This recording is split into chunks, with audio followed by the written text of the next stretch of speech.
Thank you, everyone. I'm very excited to present this research, the title of which is The Private Impact of Public Maps. Let me begin with a quick story.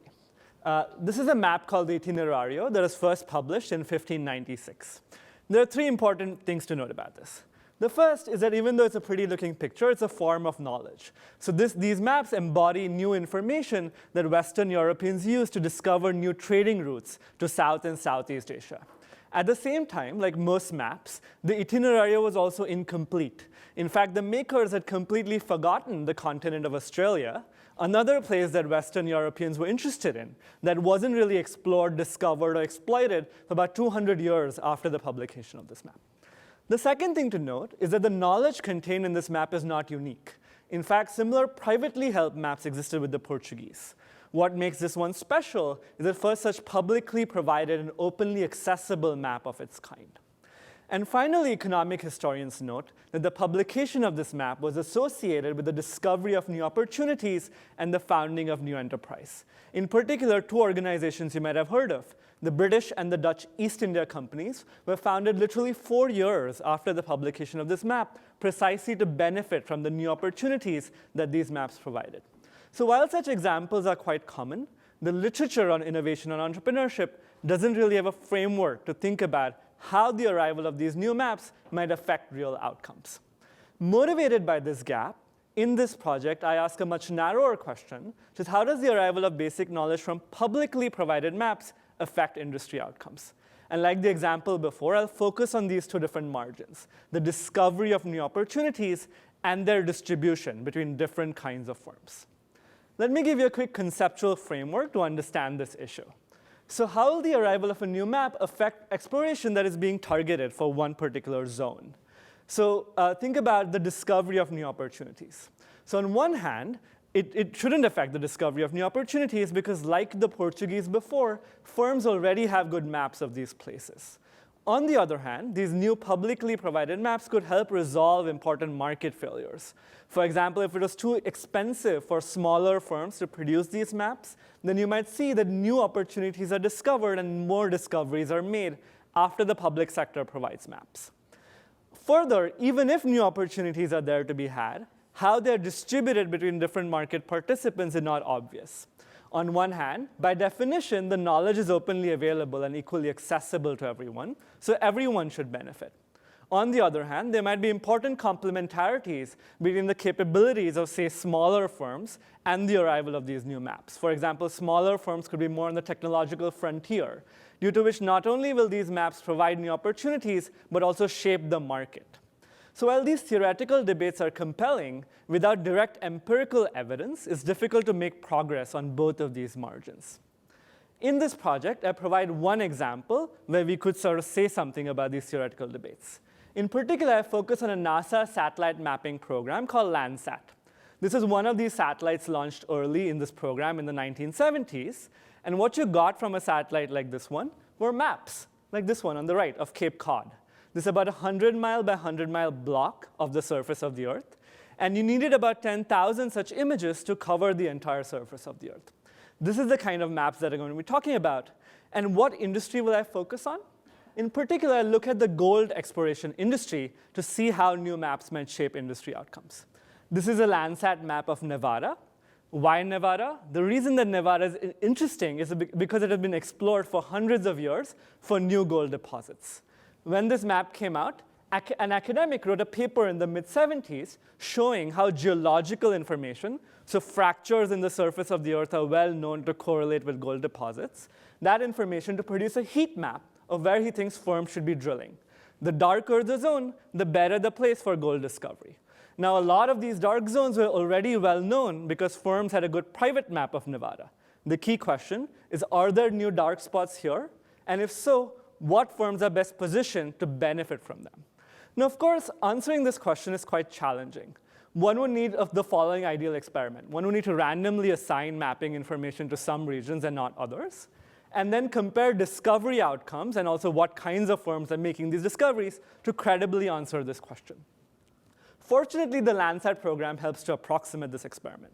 in particular identify that there were important technical failures in the launch of the satellites, due to which some regions received maps much sooner than others, almost a gap of 10 years. Further, even when regions get maps, they're obscured by clouds. So often, some places will get a new map, but the information in that will be completely blurred out because the picture has been taken on a cloudy day.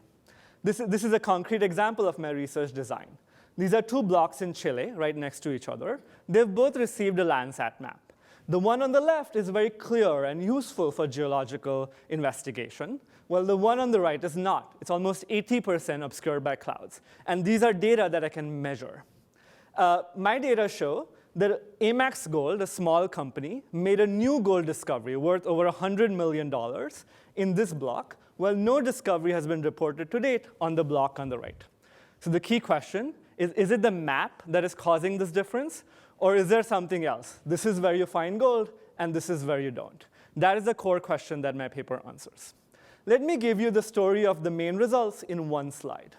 What I do is divide up the 10,000 blocks of the surface of the Earth into two equal groups. The ones in red are the ones that ended up being well mapped by the Landsat program, while the ones in blue are the ones that were poorly mapped by the Landsat program. What you see here on the y-axis is the average level of new discoveries in these two kinds of blocks in the raw data.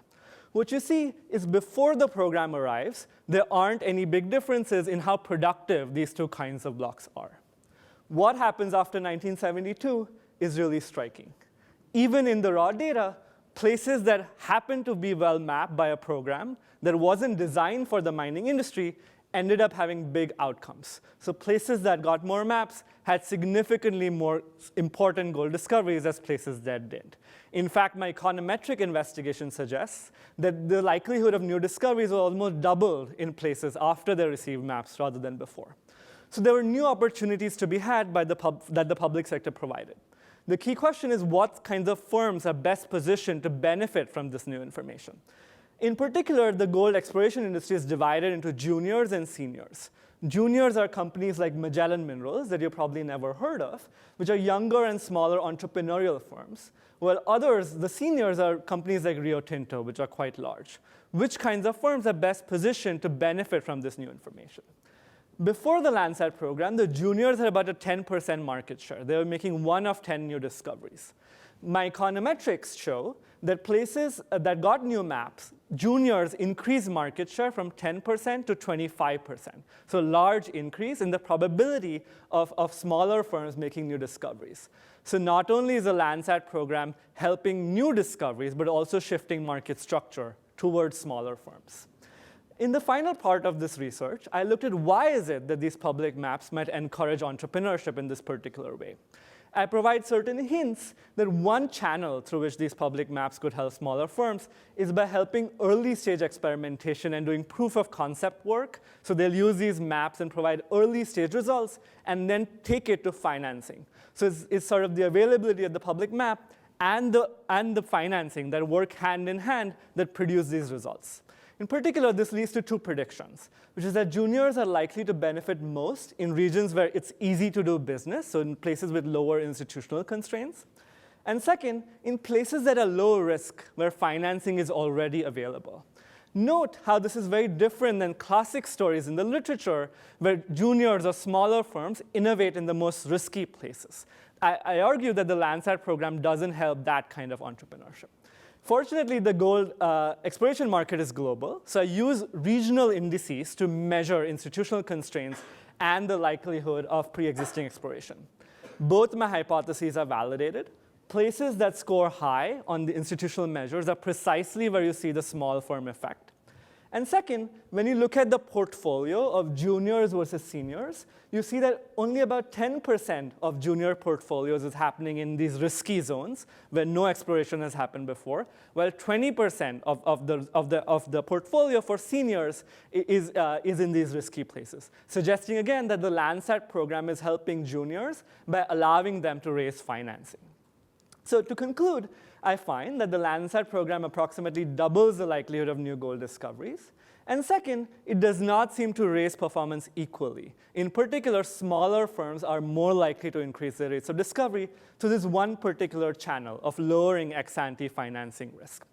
And finally, if you're not, the Congress has been debating whether to fund the Landsat program, and this has been a program that has been on the chopping block for a while. So my estimates suggest that new discoveries simply in the US total up to about $10 billion in revenue, while the cost of the program was only about $200 million. So this directly informs direct policy debates on how such programs should be funded. And if you don't care about the mining industry or satellite mapping per se, why are the results of this study interesting? Think about 4 different contexts: agriculture, risk management insurance, biology, and astronomy. In all these 4 industries, the government is funding significant efforts to provide maps, a lay of the land of these different industries. So in agriculture, it's the lay of the geography, it's a human genome map, or a map of the sky. In all of these 4 examples, my results suggest that the mining industry might not be alone. These kinds of efforts might be an important tool to shape innovation. And that's something that we haven't really thought about. Thank you.